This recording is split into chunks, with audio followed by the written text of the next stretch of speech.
Alrighty, we're ready to get started. So good morning. How's everyone doing? Guys, we gave you coffee. How is everyone doing? Thank you. Awesome. Thank you so much for attending the 2017 State of the Downtown Address. We are so happy to have you here, report on our successes, our challenges, and most importantly, where we're moving in the future going forward. So before we get started, I want to say a special thank you to the Women's Club for having us today. David and his team have been fantastic. So let's give them a round of applause. Thank you. Perfect. So next, I would love to recognize our dignitaries in the room. So if you could please stand. I know we have Mayor John Antaramian with us right now. Unfortunately, County Exec Jim Cruiser couldn't join us today. So John, he's eating. I won't make him stand, but. Perfect. Thank you so much. And so next, I would love to recognize our board officers. So when I say your name, please stand so we can recognize you. Kevin Ervin, DKI Board President. You guys aren't standing. Exercise. Okay. So Paul McDonough is our Vice President. Is he here today?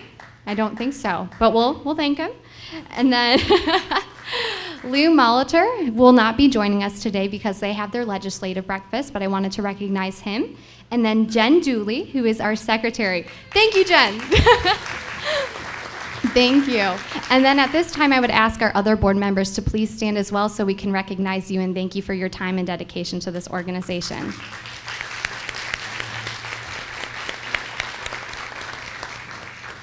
Thank you, guys. And is there any downtown business owners in the room? I know there are, so if you can, please stand. I want to thank you for your investment in the downtown, all of your hard work. Thank you. I see you all, Matt, David, John, Michael. Thank you all.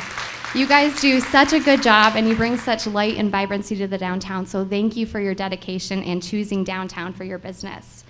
So next, downtown property owners. Do we have any in the building? Woo-woo, thank you. Thank you for choosing downtown. And then downtown ambassadors and volunteers. Do we have those in the room? Eric? Yes. Thank you so much. So I wanted to start off today just by recognizing Eric, especially. So Eric, can you come up here? So Eric has such a servant's heart. He does everything for this organization. He's so helpful. I know I can always count on him. At the drop of the hat, he'll be here. So we want to recognize him as the Ambassador and Volunteer of the Year. So I have an award to present him right now. Here you go. So this is 2016 Wisconsin Main Street recognition. So we have it signed by Scott Walker and then also by the Main Street CEO. So thank you so much for all of your work for the downtown. We are so grateful for you. Yes. Eric's awesome. Be an Eric. And then do we have a representative from Burr Oaks here today by any chance? Yes. Can you come up here, please? Thank you so much. So we have an award also for Burr Oaks today. So as you guys all see when you go through our downtown, we have the beautiful flower baskets that we all love so much. So this is because of Burr Oaks and Ron specifically. So thank you so much, Ron. Thank you. And then there's a photo right here too. So thank you. Perfect. Thank you, Ron, so much. So next, I'm going to be bringing Ted Matkom. He is the president, Wisconsin market president for the Heritage House. Did you know Gorman and Company's history goes back to 1984, specializing in the adaptive reuse of significant historic buildings. And then also, Gorman and Company manages their own projects from design, build, to operations. Gorman and Company maximizes local contractor participation, so they use local whenever possible when they come into new communities.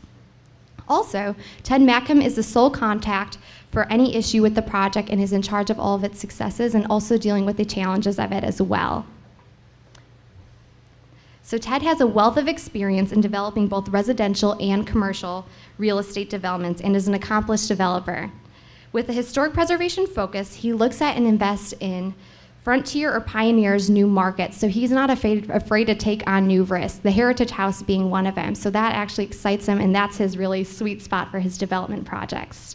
A perfect example of this and testament to this is his 90-bedroom brew house inn and suites, as I'm sure you guys are aware, in Milwaukee. So they took the old Pabst Brewing and made it into this beautiful boutique hotel. So we expect just the same here, and we're so excited to see this come to life.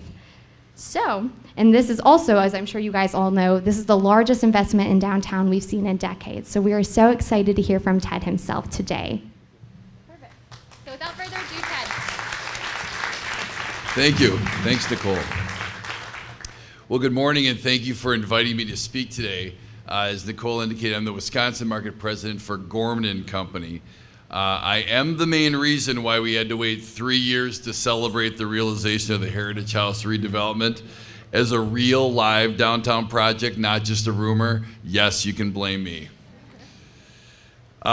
This 3-year journey began when I was invited by someone, and I can't remember who it is, and if you're in the audience, I'd love to see you, but they were a member of the Kenosha, was it you?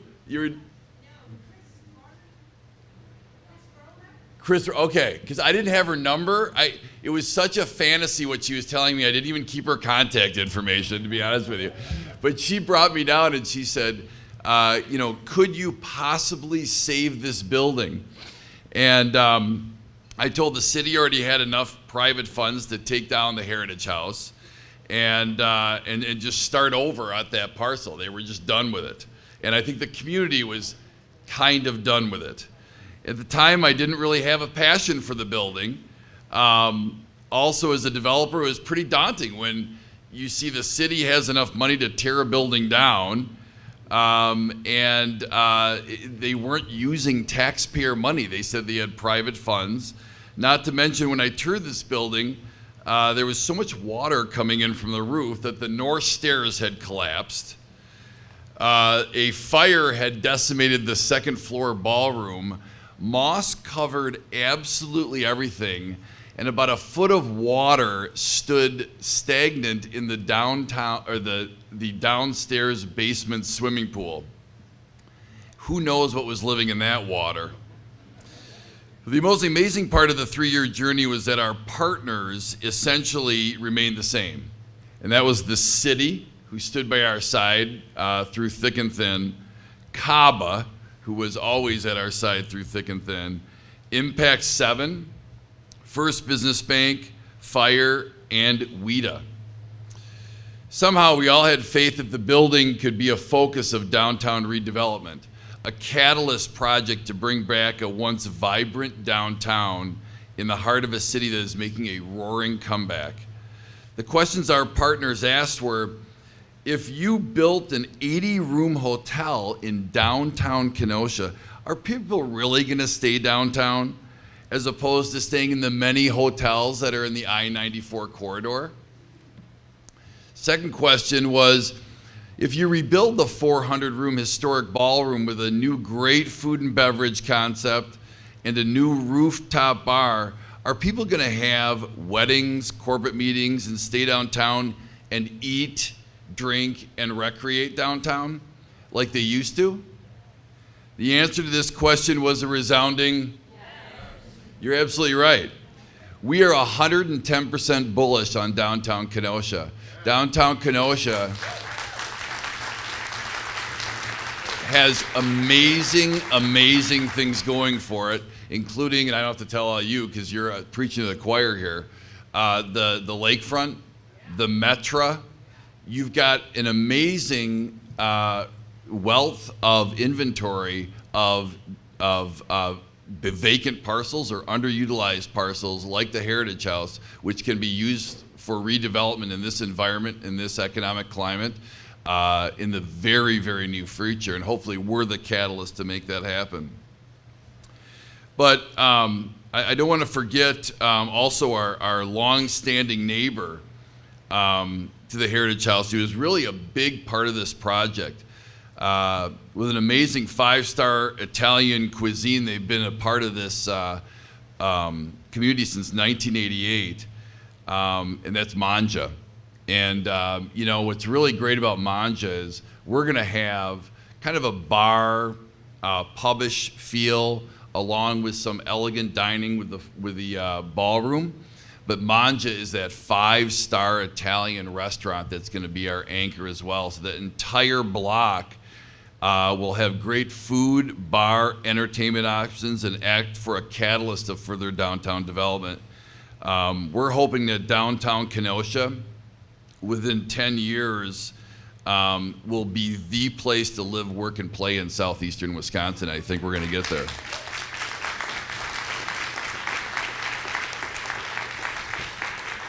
I wanted to particularly thank our partners specifically, because I think it really merits a discussion of this 3-year journey. Usually projects don't last 3 years.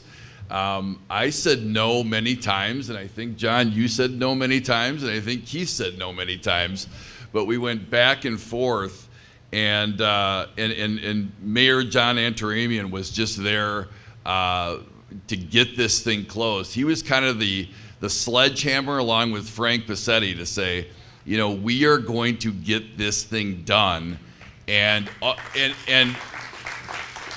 even though I wanted extensions in the contract, and they're like, no, you've had enough time. I think we should get this done. So thank you, Mayor. I appreciate it. Also, even though Mayor John was the closer, Mayor Keith Bosman was the innovator and the instigator of this whole thing. And you historic preservation advocates have this guy to thank, because there are many people who wanted that building to come down. They did have the funds, and Keith was the guy that said, you know what, that's just not my gut. We should not tear that thing down. Keep going, keep trying. We'll give you another 6 months, and look what happened. So thank you, Keith. Other staff at the city who were just a huge help were Jeff Laban, Mike Mackey, and attorney Bill Richardson, who I spent many times drafting over the phone with the documents and our computers, and just kind of going back and forth, which was a great relationship. It was a really good working relationship with all the staff. So thank you, City.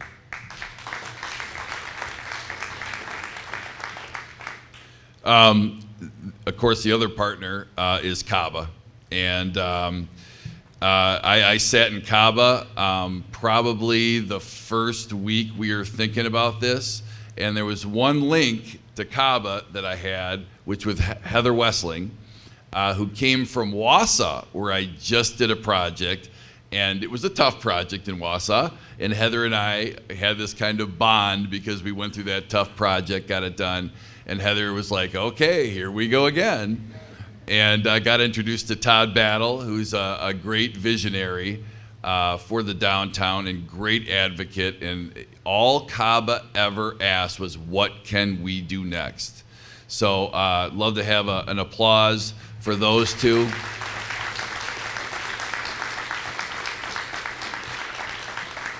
And the third CABA representative that's here today is Brock Portilla. And Brock, this was a very complicated project with new market tax credits and a whole bunch of other stuff. We call it lasagna financing, when you've got multiple layers.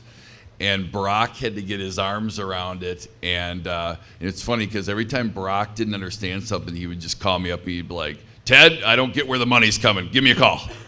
And I'd give Brock a call, and he'd figured the whole thing out, and that was a big undertaking. So thanks, Brock, for sticking with us.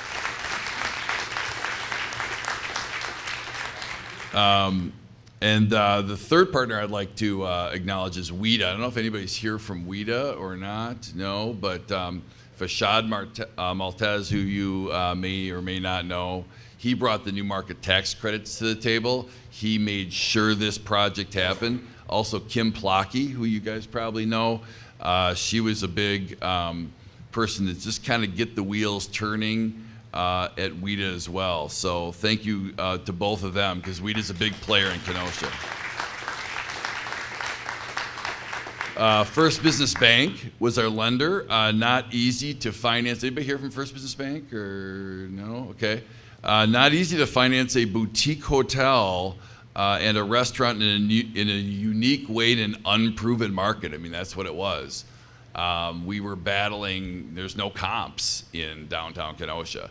And that makes lenders and investors very nervous because they can't compare it to anything. But they had faith in us, as well as Fire, who gave us new market tax credits, and Impact 7, who actually, the way this thing got started was, Impact 7 was supposed to give us gap financing, kind of like CABA did.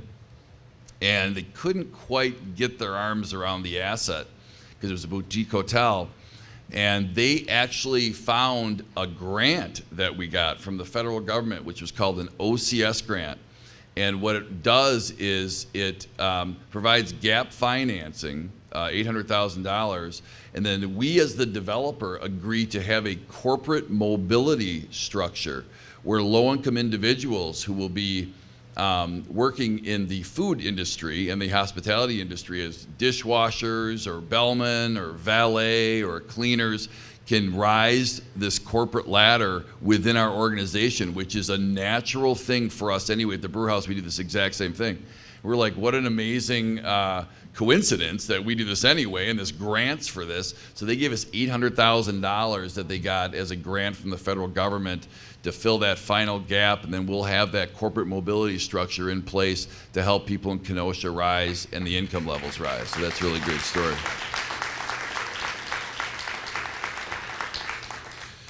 So $26 million deal in Kenosha, downtown Kenosha. We closed at the end of July. As you can see, we are full speed ahead with construction. That big hole you see is the new building.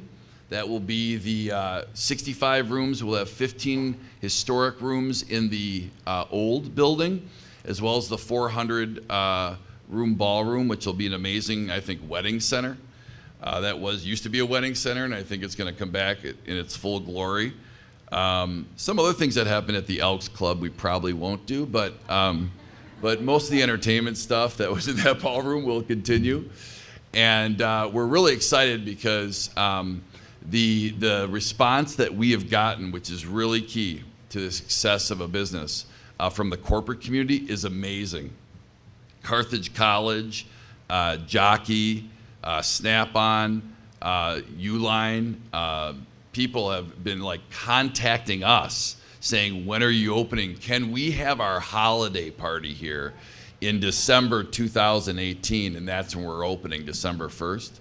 So hopefully we don't mess that up because, if you're delayed, you miss the holiday season, you're in the doldrums of January. But we think we're right now on time and on budget. And hopefully we'll hit that December 1st, 2018 date.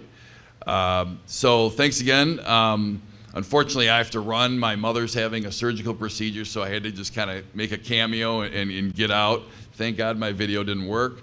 And, we are extremely excited and bullish, as I said, about downtown Kenosha, looking at other opportunities because I think once this thing hits, people start coming downtown.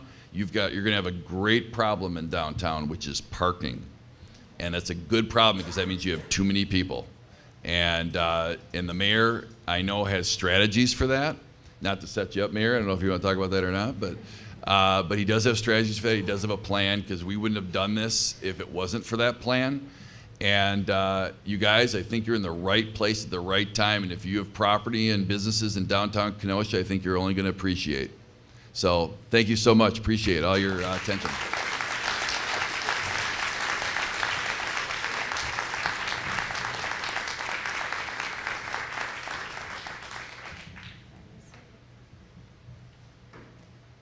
Here, I got it. Perfect.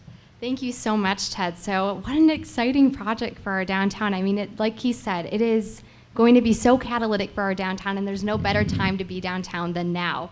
So next we're going to hear from DKI Board President Kevin Ervin. So Kevin is the owner of Frank's Diner, the iconic diner in downtown Kenosha. They were featured on, I got this, Diners, Drive-Ins, and Dives, triple D. So you can see that picture there. Kevin has a heart of gold. He does so much for this board. He's serving on his 3rd year right now as board president. I enjoy my time with him. We have our WLIP segment every Wednesday at 6:50 a.m. and it's just a blast. So I'm so glad I have Kevin here as our board president supporting the organization and myself. So without further ado, let's hear it for Kevin.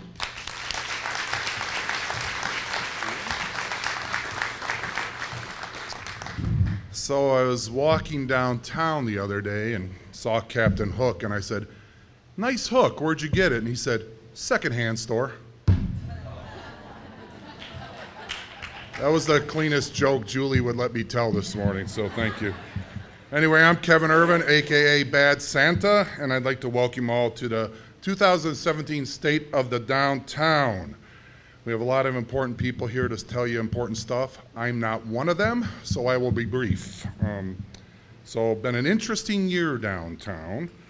We've lived through a major road project, which I believe any second now should be complete, we're hoping. But I think when it's all said and done, we're all gonna be very pleased with the outcome of it and the design. It's gonna look fabulous. Already getting lots of compliments on the street work, how the landscape looks, and once we get those street poles and trees down there, it's just gonna have a whole new look to downtown. It's gonna look like a modern downtown. It's gonna be nice. So we're all looking forward to that.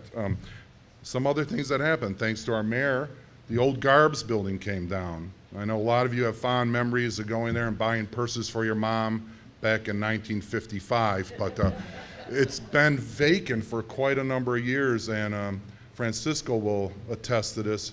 He would go in there, and as you walked through, it was mold just puffing up like you were on the surface of the moon.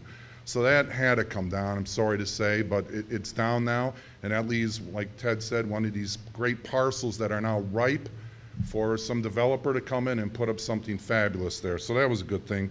A couple other buildings that weren't doing downtown any favors also got torn down thanks to the mayor, and that create some opportunities for expansion of other projects, say like the Fifth Avenue Loft projects or something. So that's good stuff.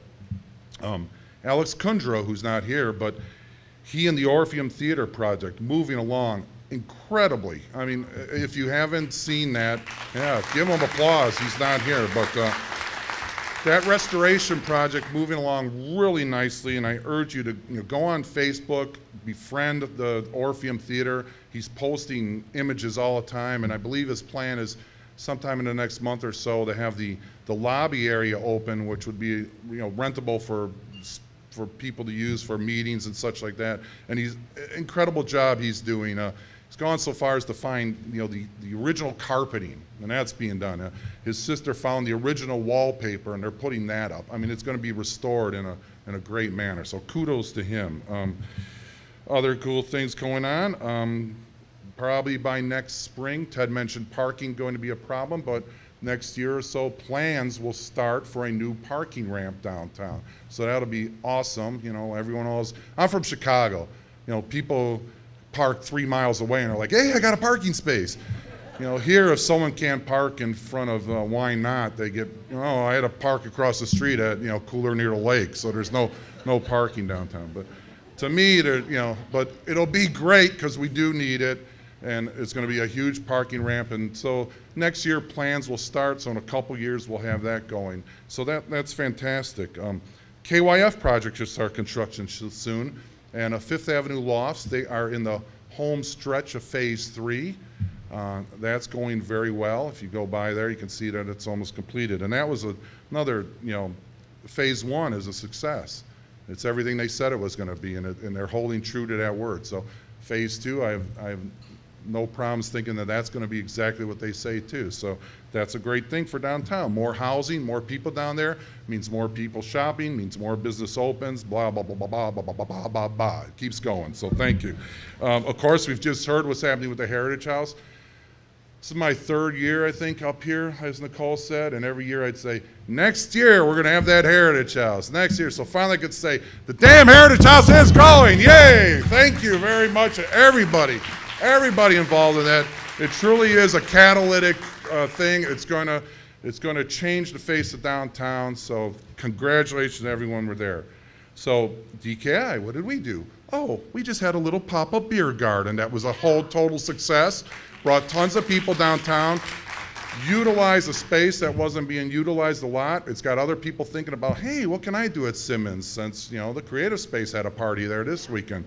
So that's good. That was a great experience. Just the bonfires on the beach alone was fantastic. If you didn't go, next year you got to go. Good beer, good food. I had a good time, which I always do, but no surprise there.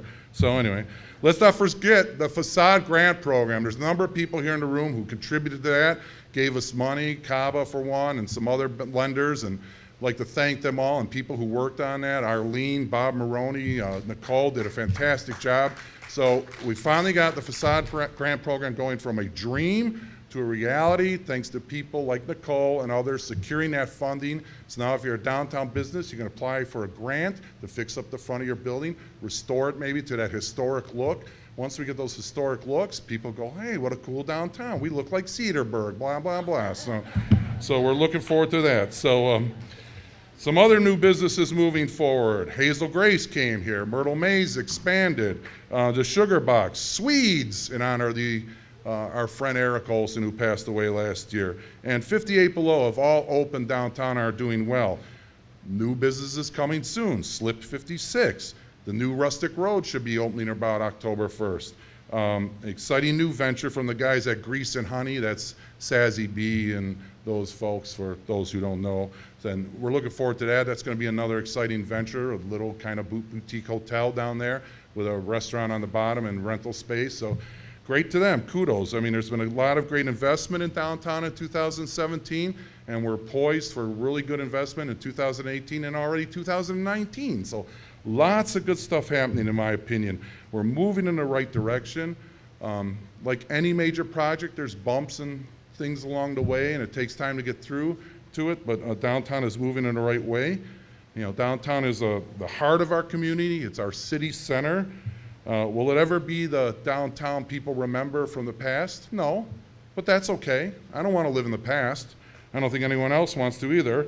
It's a great downtown now. It's going to be an awesome downtown in the future, and that's that. So speaking of new directions and moving in the right directions, we have a new executive director. Did you hear?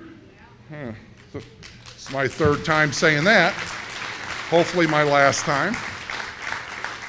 So energetic, intelligent, enthusiastic, and extremely capable are just some of the words I would use to describe Nicole. Nicole was selected from a cachet of people who submitted their resumes from all over the country, literally from California to Washington, D.C. We had over 50 applicants. A vetting committee weeded those down to 15. Of that 15, then a subcommittee picked 9 to have a face-to-face meeting. Of those 9, we chose 3 who we invited in to meet the entire board of directors, and we gave them a 3-pronged challenge when they came in, that they had to have a solution for each of the problems they faced. And happy to say Nicole passed with flying colors. So her energy is infectious, and her intelligence is only matched by her commitment to downtown, and she's just a little nicer to look at than me. So without further ado, I'd like to bring back to the stage our MC for today, Nicole Thomsen. Thank you.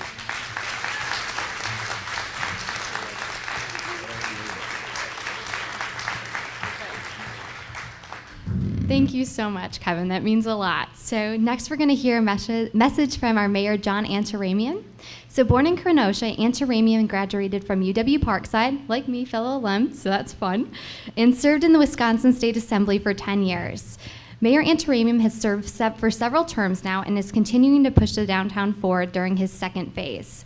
Since his return to office, Mayor Antaramian is very focused on downtown revitalization, looking to catalyze second stage of major revitalization projects in the downtown. The city has purchased properties, like we spoke about. They've torn down buildings that are not adding value, and they're working with developers to invest in high-quality projects for our downtown. Please join me in giving a warm welcome to Mayor John Antaramian.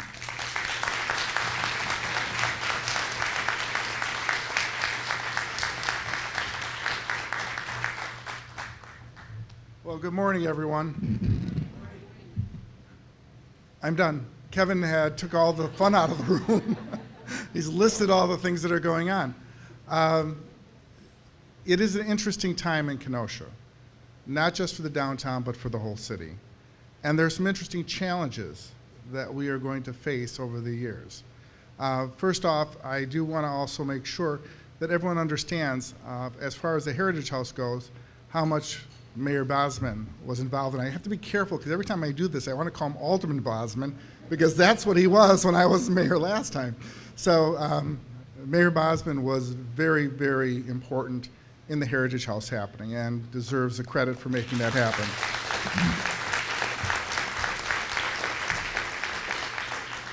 I had the easy part. I just had to close the deal. He had to make it work all these years. There are a lot of things, as I said, that are going on in the community right now. And the focus in this afternoon or this morning is basically downtown. The city has been purchasing property, and I know that many of you know that. And as I purchased property, certain pieces we're keeping, and those pieces that we're keeping are being kept for a reason, because they're in locations that we feel long-term can be retail development. There needs to be more retail development in the downtown, more restaurants. Downtown, from my perspective, is going to be more of an entertainment type of area with retail that ties into the larger aspect of more housing coming downtown. And that is what I believe is going to happen. And that's one of the reasons the city has been purchasing property. In some cases, to grab property that we think is going to be a major area for development and to make it so that it's available for that development, which is one of the reasons we purchase it.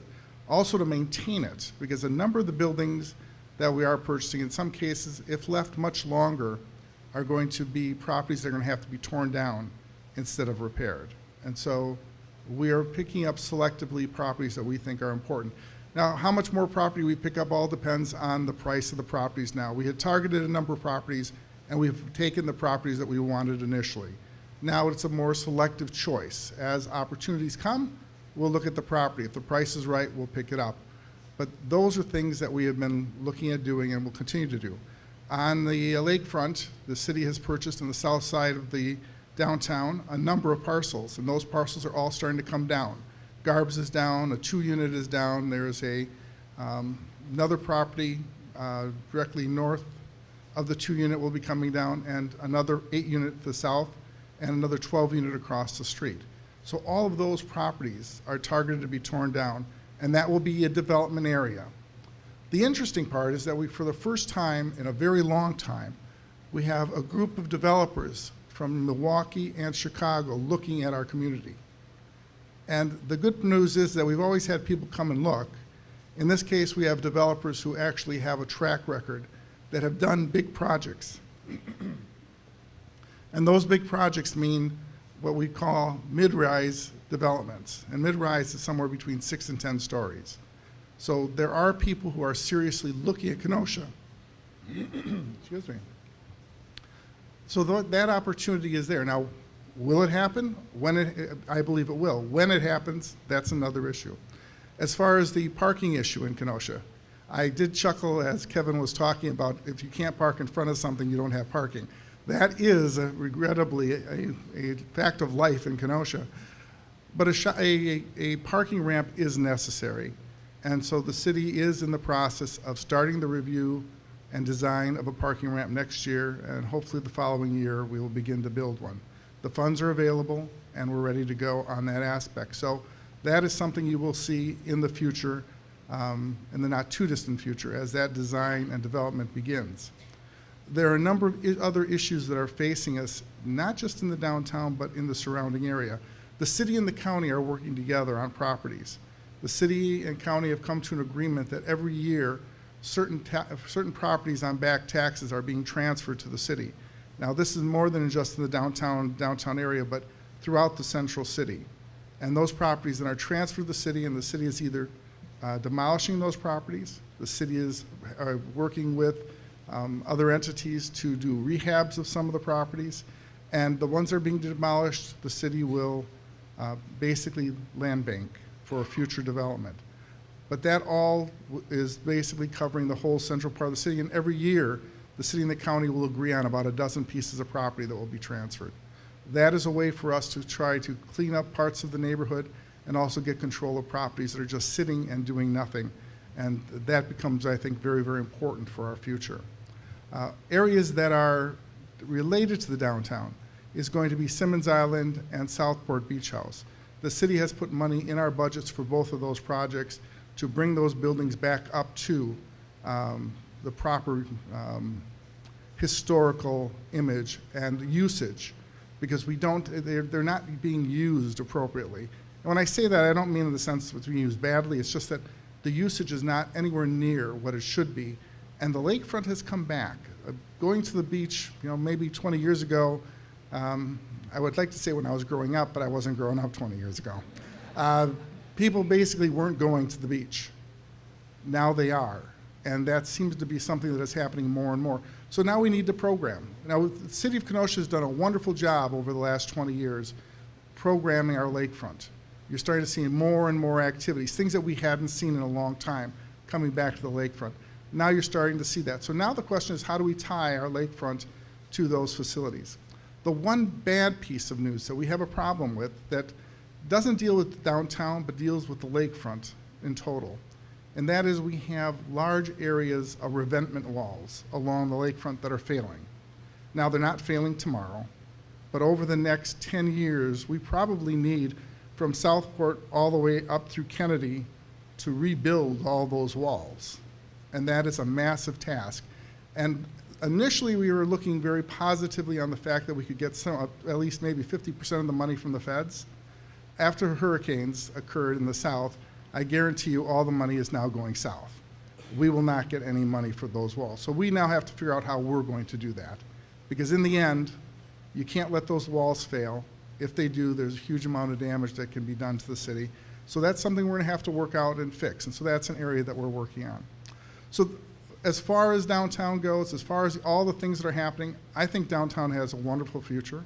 I think the city will continue to look at properties to purchase and either raise or hang on to as we see fit.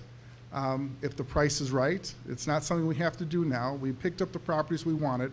Now it's a question of certain things happening at the right time, and we will look at those properties. But that's pretty much how we're looking at those things at this point in time. And I do believe you will see in the next 3 to 5 years, huge development happening in the downtown. But like everything else, the economy and everything else plays a part of that. The things that we can control, we will. And those things are going to be the parking ramp, properties that we pick up, clearing areas so development can occur. The private sector then needs to step forward and make it happen. So with that, thank you very much. I appreciate you allowing me to come to speak to you today. And I guess you want to open this up for something? Perfect, yep. Okay.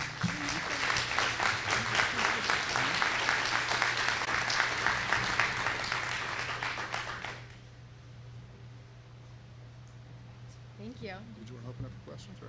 Yes, and then does anyone have any questions for Mayor Antaramian? Yes.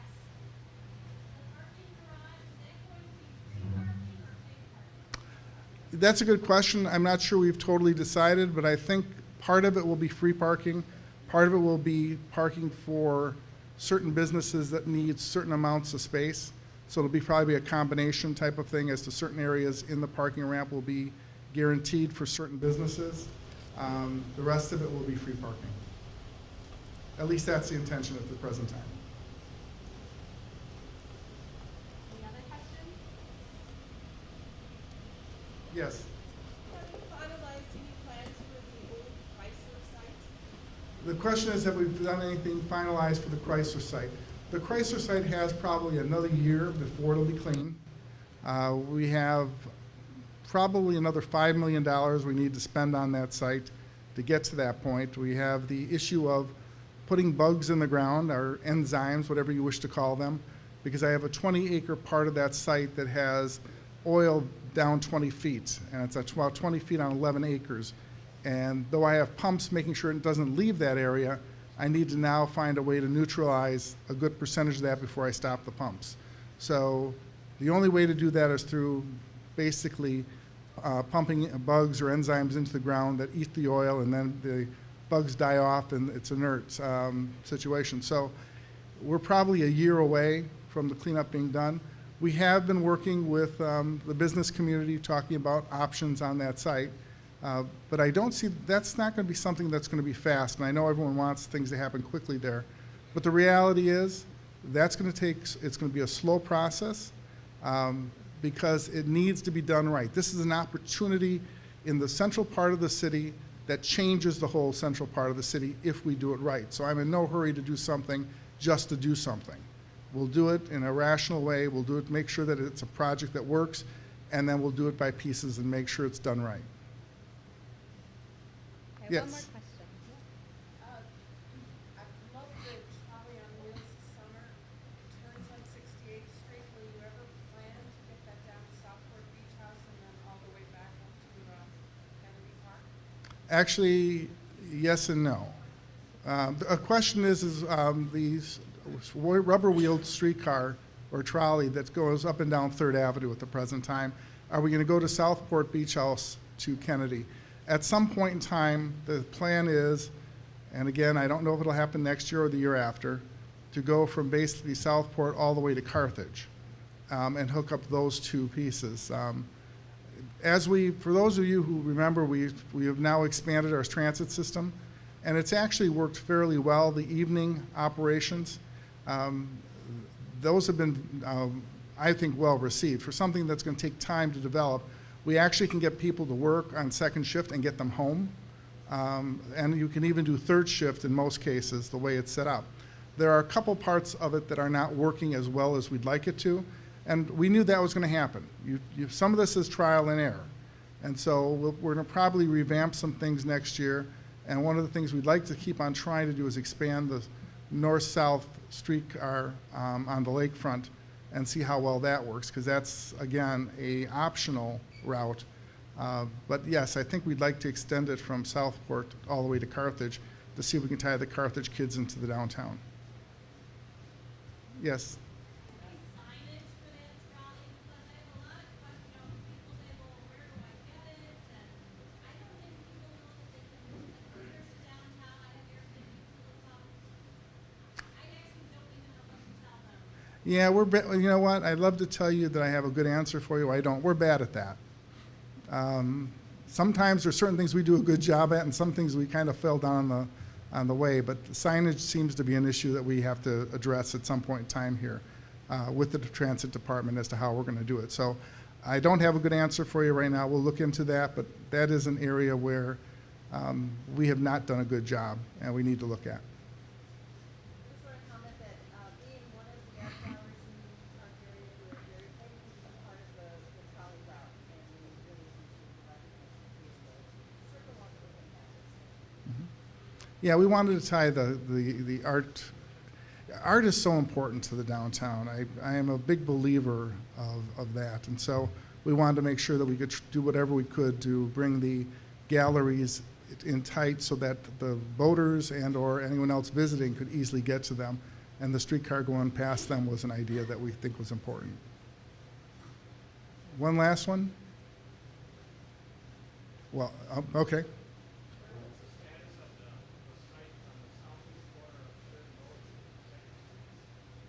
Southeast corner of Sheridan Road. Oh, the site by City Hall. It's going to sit. Probably nothing will happen there until the city decides what they want to do with City Hall. And City Hall has to move. That is probably the best location in downtown for a redevelopment project. The problem is that first off, it's expensive to rebuild City Hall because it's got to move. And secondly, I'm not in a rush to, I would love to get out of that and actually build a new facility, but financially that's not going to happen right away. So that's one problem with it. But the other major problem is I don't know that I want to do anything on that site until other sites in the downtown have developed, because that then pushes the value of that property as being something really, really special.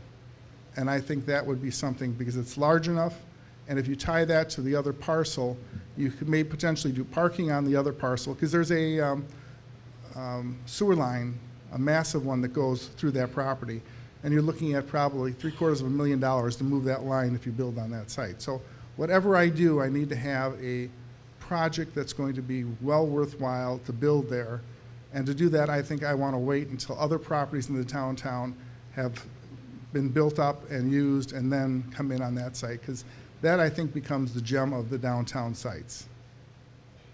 Okay, well, thank you all very much for being here this morning, and appreciate it.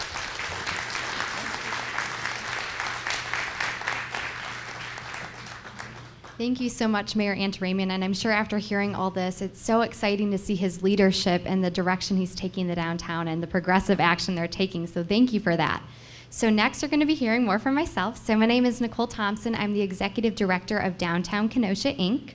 So that being said, I'm sure a lot of you have been to a couple of these. So I am the third director. We're going on our 5th year. So third time's a charm, right? So that's good.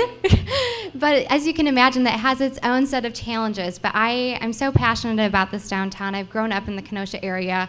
I have so many fond memories of the downtown and life events in the downtown. And I'm just so excited that my job gets to be my passion. I'm not afraid to face those challenges. I know they're going to exist, but I'm ready to tackle them head on and make improvement and move the downtown forward.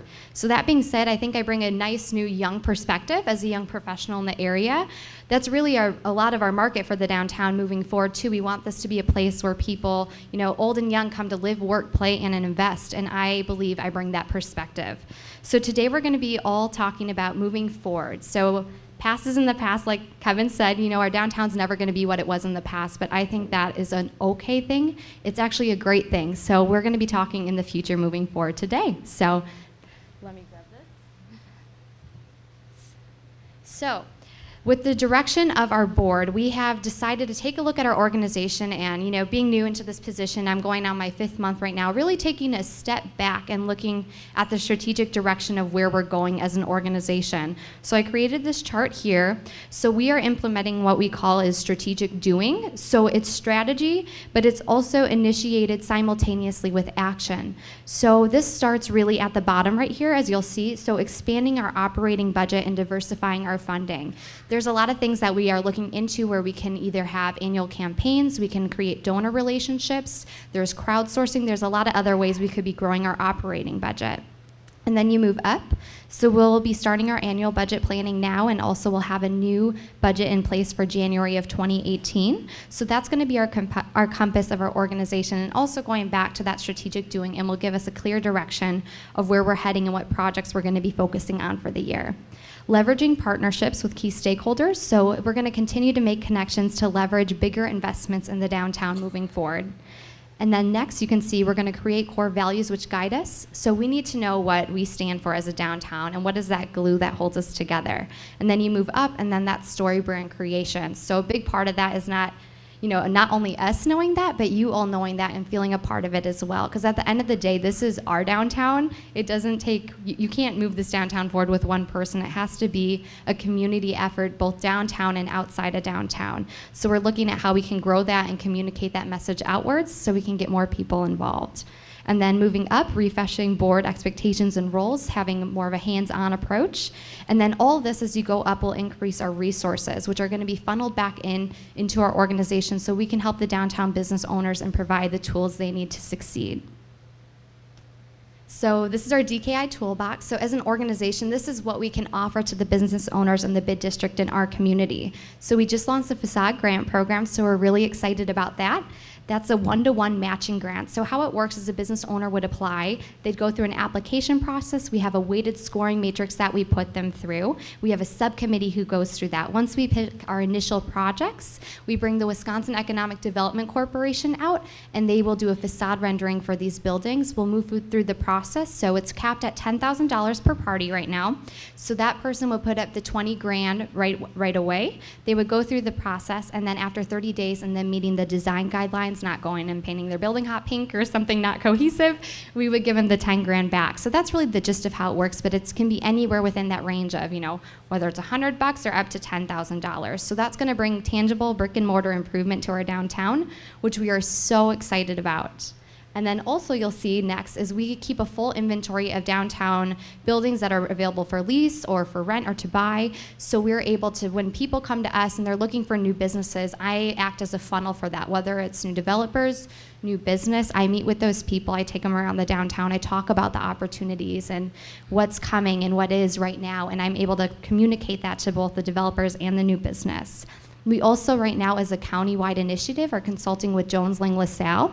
So for the first time, we really, in a while, we have a lot of great data. So when people come to us and they say, I want to open a boutique, or I want to open this, we have the data to back that, whether it be heat maps or void analysis.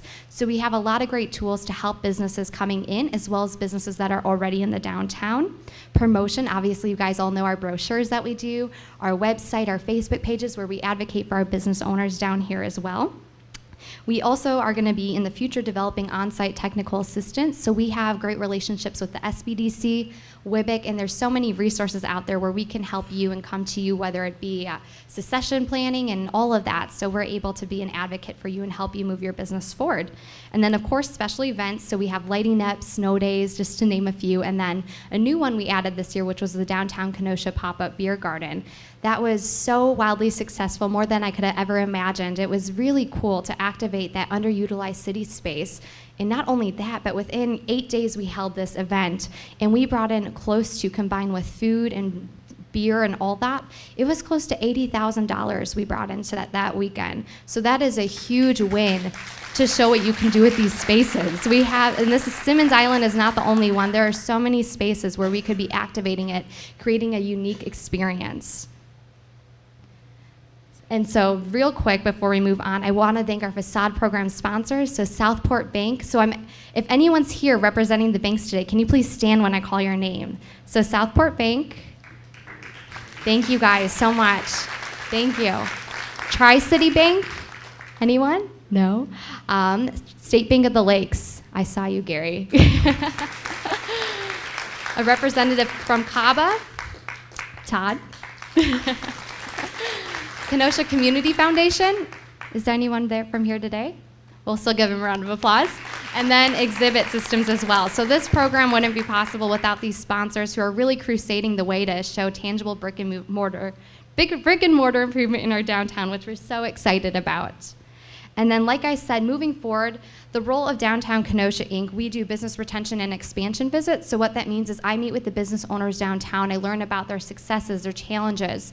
And really, you start to see patterns the more that you do this. So we can see where we can step in as an organization and help advocate for these business owners. Of course, what I just went through, that triangle, implementing that strategic action for the organization, that does fall on us and then myself. Actively seeking out new business and new development. Like I said, I act as a funnel for new opportunity.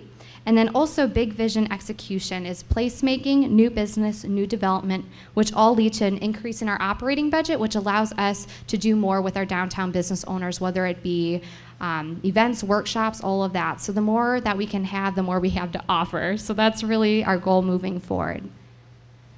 And so next, without further ado, we're going to hear from Lacy Beasley.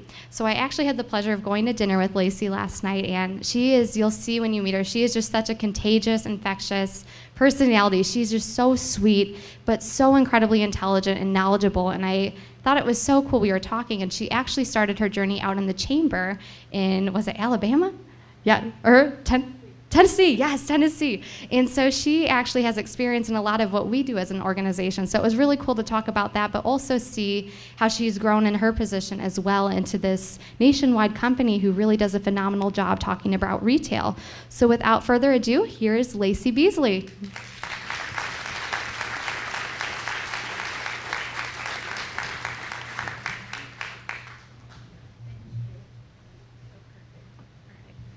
Thank you, Nicole, and I'm so thrilled to be here. And as you know, you definitely have a fantastic executive director with Nicole. So big round of applause for her and everything she's doing.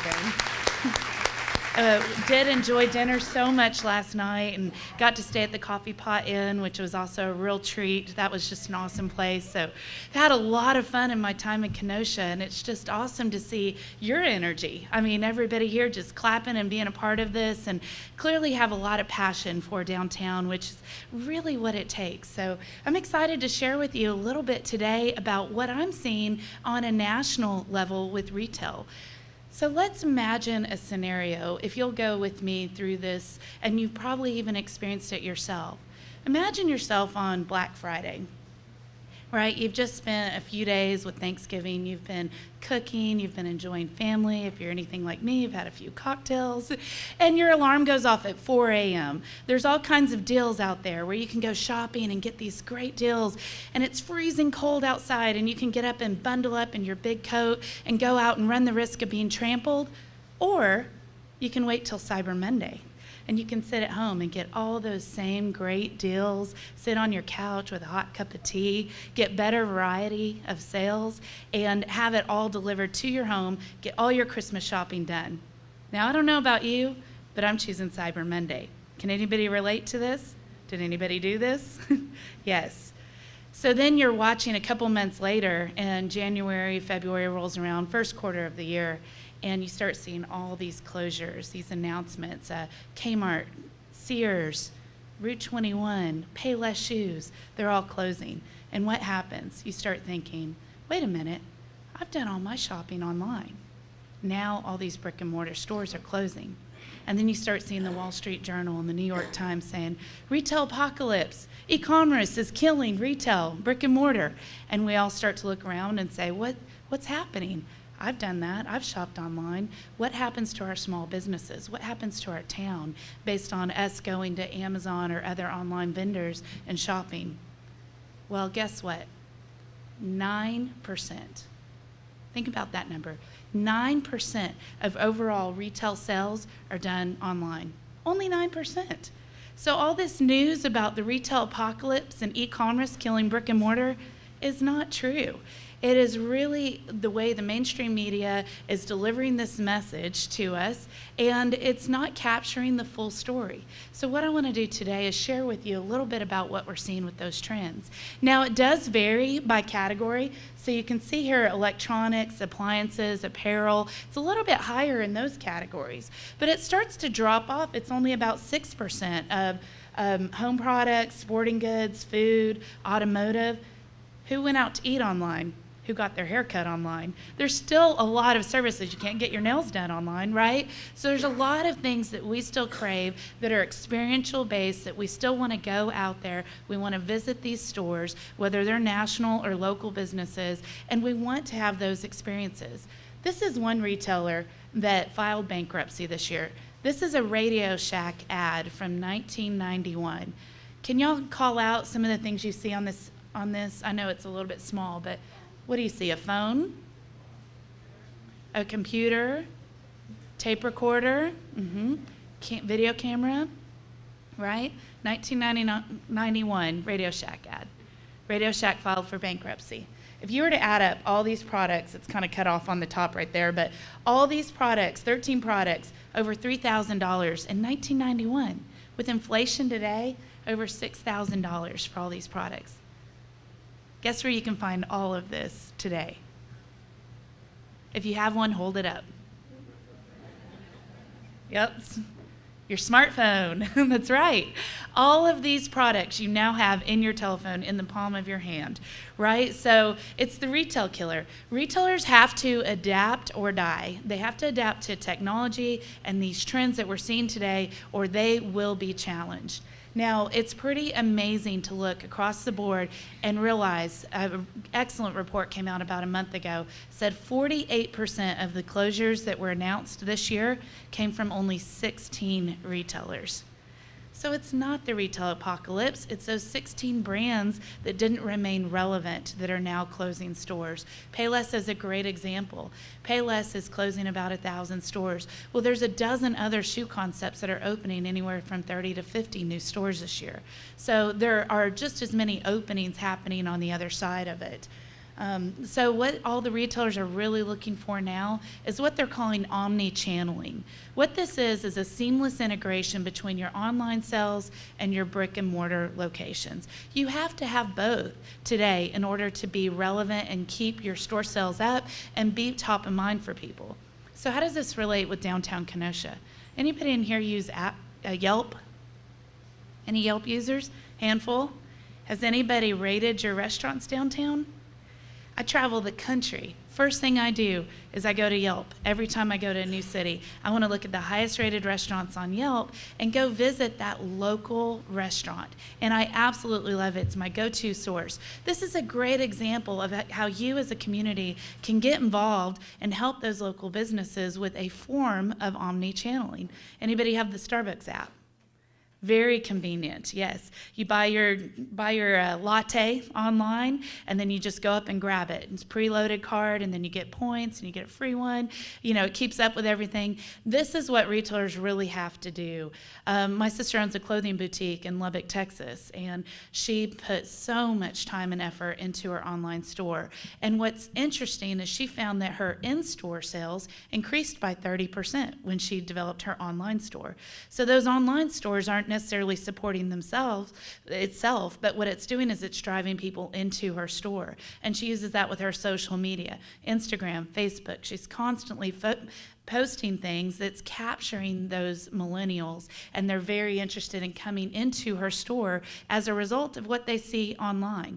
So 78% of people would still prefer to shop in a store. And you can see the conversion rate is much higher for in-store sales than it is online. A lot of people spend time browsing online, you look online, but the conversion rate is much lower, and you don't always buy what you find online. You then go into the store and touch and feel it. But you're a much more savvy shopper. You're better educated when you do shop. So it's so important to have an online presence for retailers. And I know that's hard for local entrepreneurs and smaller businesses, but to try to develop that in some way is so critically important. And then you as a consumer, if you can support the downtown businesses in any way that you can with Yelp or TripAdvisor or anything like that, and supporting them, writing positive reviews, that really helps the tourists that come to town or people that might be looking to move here. So what a lot of the retailers are considering now is, let's say you go online and you buy 10 dresses from a dress shop. How do they get you to return that product in the store rather than just putting it in a box and shipping right back? Because if you return it in the store, you're more likely to buy more. So Kohl's is trying this with Amazon, where they've set up a station where you can actually return your Amazon product at Kohl's. So really interesting. They have a few test markets. And I've been in this industry for about 13 years, and I'd say it's the most dynamic time I've ever seen for changing retail landscapes. All these retailers are doing a lot of test modeling right now. They're just seeing how it works and how you as a consumer reacts, and then they're going to figure out what to roll out in the future. So all the buzz today, Amazon buying out Whole Foods, once again just reiterates the importance of having both, not just online, not just brick and mortar. You have to have both. And this is Amazon placing their vote in brick and mortar. So a lot of the attention beyond e-commerce, and it goes hand in hand, is about the millennials today. How many millennials do I have in the room? Handful, okay. Baby boomers? Okay, a few more. Gen Xers? Okay, Gen Xers, put your hand down. Everybody ignores you. There's no news about you. Nobody cares. I'm a Gen Xer. Keep trying to find some news about Gen X. Nobody cares. There's just not enough of us out there. So it's all about the millennials right now. But what's kind of fun about focusing the brand around what the millennials want is we're finding retirees like the same things as the millennials like.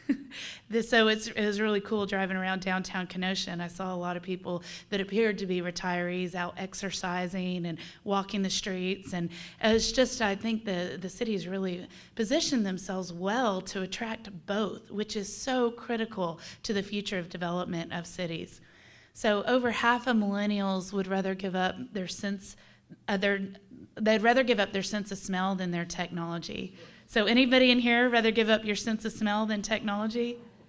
Depends on the day for me, but I might consider it. Yeah, so for millennials, it's all about the experience, which I think bodes very well for downtown, and everything that Kenosha is planning to do is it's about coming in and having that unique experience. So I was in Nashville a few weeks ago, and I saw a group of 7 kind of hipster-looking girls with a selfie stick that was out, and I thought, what are they doing? And they were taking pictures of themselves, and behind them was a food truck called I Dream of Weenie, and it was a hot dog truck, right? So they were there and spending all kinds of money at this hot dog truck and taking selfies, and I'm sure uploading them to Instagram, and I thought, what a cool experience. That's so much more fun than going to Chili's and taking a picture of your quesadilla explosion. You know, nobody gets excited about that, right? They're going to get excited about this food truck. So for the millennials, it's all about that really cool, unique, authentic experience that's social media worthy. And that's where I think downtowns are going to become more and more relevant as people are driving, looking for those local brands that matter. Oops. Oh, hit the wrong button. There we go. Okay, got it. Okay, so let's look at some expansions and some closures we're seeing across the board. This is a chart that shows about 42,000 new units that came online last year. These are publicly traded companies, and there are about 42,000. 40% of those were in the restaurant space. So that's where all the growth is right now, is in restaurants. Now, a lot of these are QSRs, quick service restaurants. They're fast casual restaurants like Panera, Chipotle, those type of brands, Panda Express. Seeing a lot of expansion there. I'll tell you who's not expanding are the casual dining restaurants, the sit-down restaurants, Ruby Tuesdays and Olive Garden, and those type of brands are really not doing much. But a lot of growth in the restaurant space. And you can see apparel and dollar stores, grocery, and drugs are where a lot of the growth is right now, and it's where we're shopping. Good news is consumer confidence is at a 16-year high, and that basically just means we feel good about the economy. We feel good about our jobs. We're going to go out there and spend some money, which really helps our businesses a lot. So you want that consumer confidence high. That's what happened during the recession, was whether we were personally impacted or not, our income by the recession, we all got scared and we quit spending our money, and that was just a cyclical cycle that really drove down all of retail. And so consumer confidence is high, which means expansion will continue to happen among retailers. So here's a few pictures of downtown Kenosha, and tell me what you see here. And I want you to take a minute and visualize downtown Kenosha, and then imagine your big retail shopping centers with Kohl's and Walmart and Target and those big shopping centers. Call out some differences in what you see in those two things. Historic character. It's a great one. Trees. One that's come up a few times today we've discussed. Parking. That's right. Okay. Nostalgia. Right. Perfect. Our beautiful flower basket.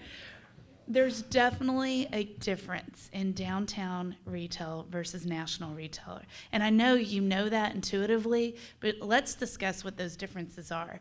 I come from a background of a broker doing site selection for big national retailers.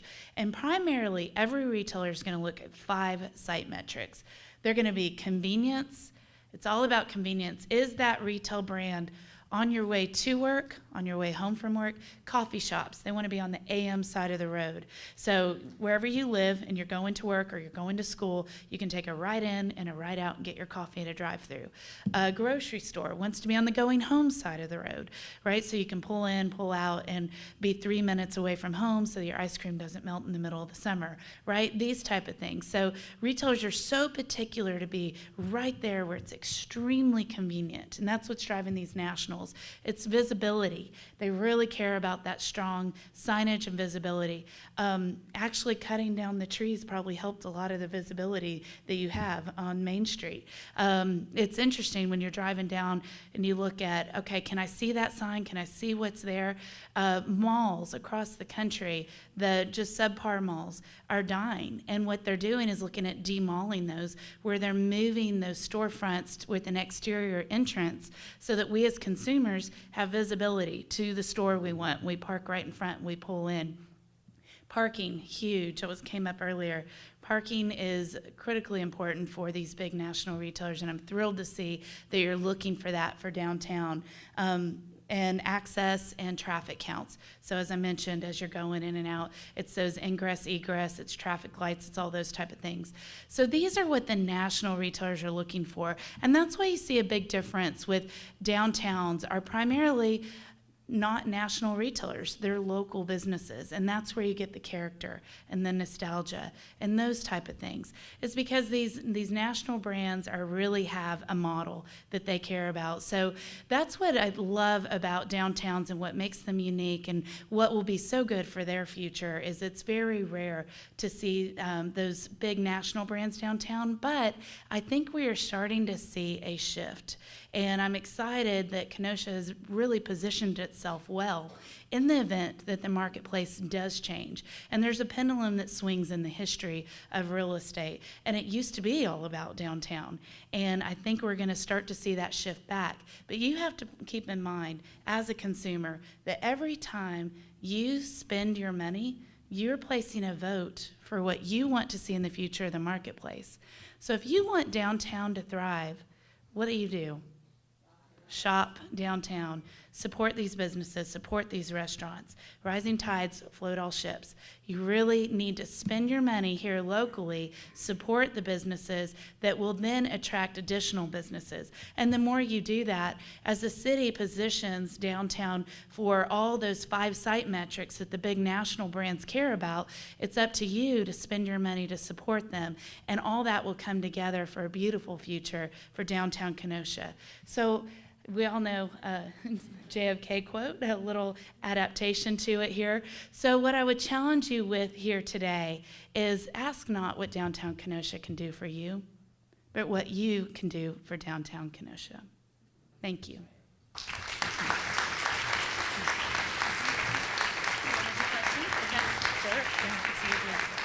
Alrighty. Thank you so much, Lacy. I was going to mix up your first and last name. And I'd like to open it up for questions right now for Lacy. So if anyone has questions, go ahead and raise your hand. Yes. You commented about the trees and making it the downtown more visible. Could you elaborate on that, on why that's important?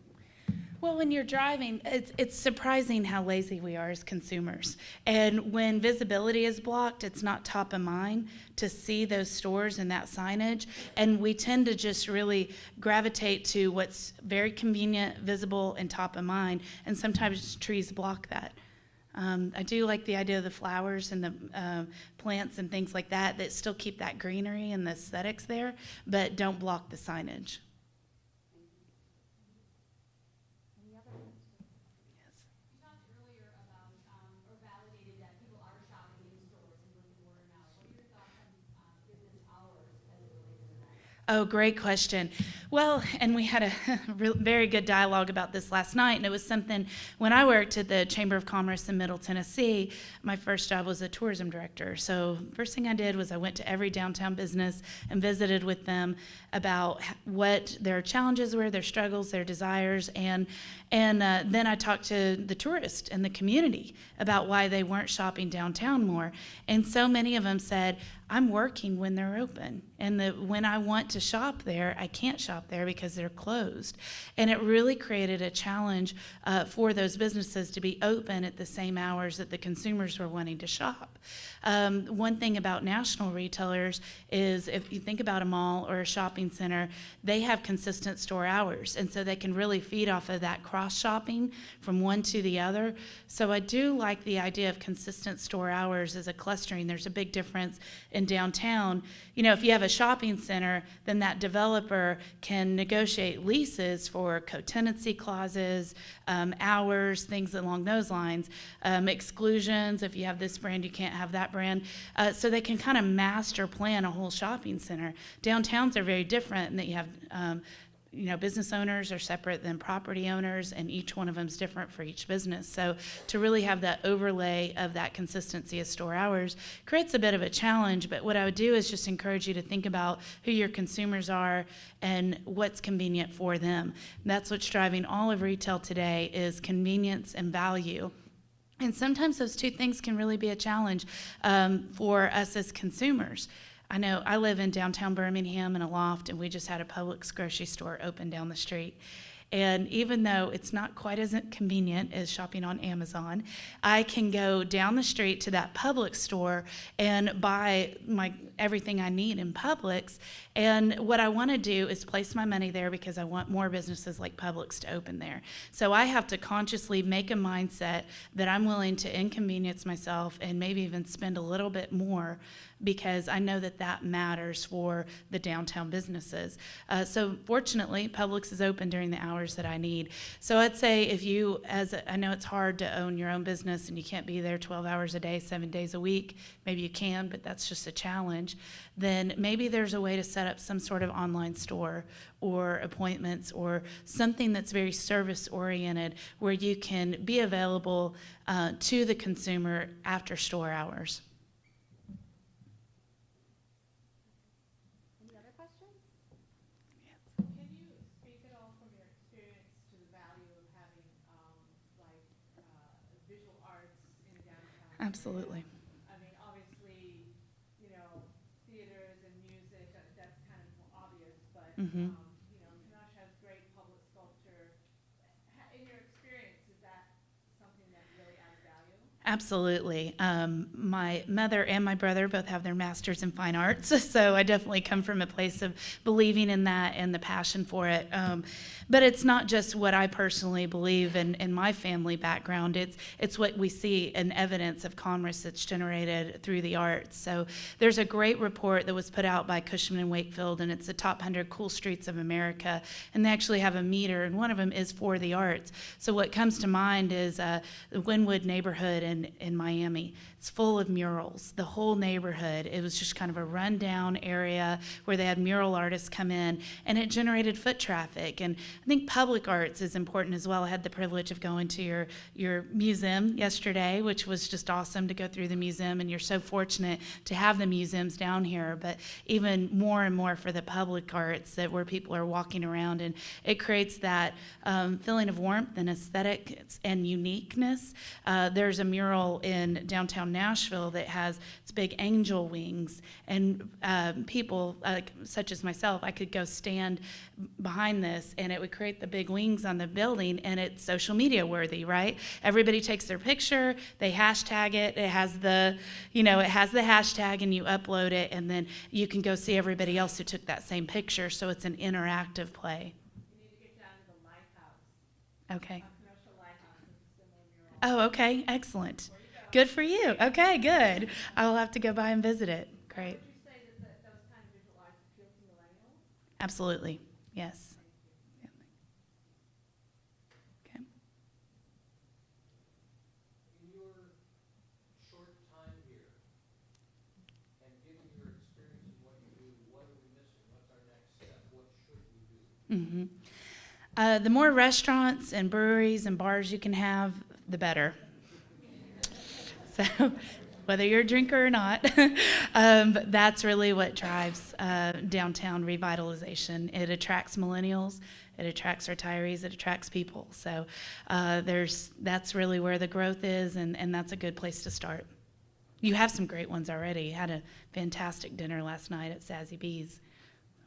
But just to continue to build on that is huge.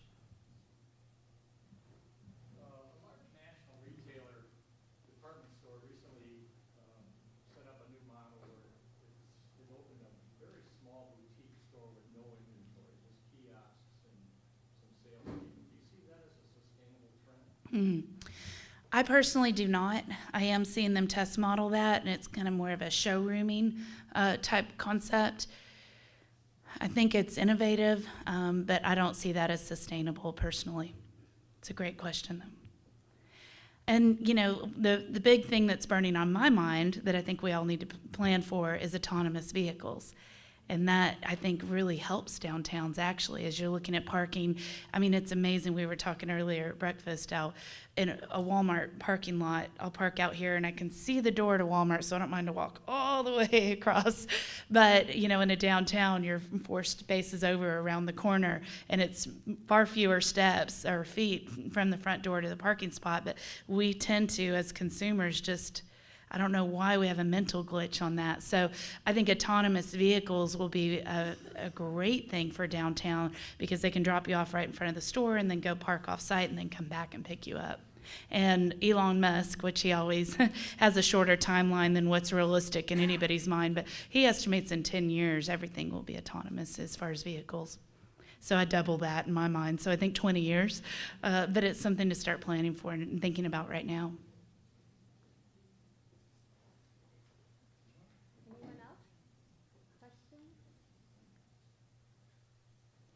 Well, I just want to applaud you, all of you, for being here, spending your time this morning, your fantastic leadership. I'm so thrilled for Kenosha. I'm excited to come back again in the future and see all the groundwork that you're laying today and what it's going to be for you. So thank you so much for your time. Appreciate it. You all for being here today and watching this and learning more about where the direction for the downtown is heading. I hope today you leave feeling more confident than ever that it's moving in the right direction and there's so much exciting things to come. So thank you all as well. And with that, we conclude. So thank you.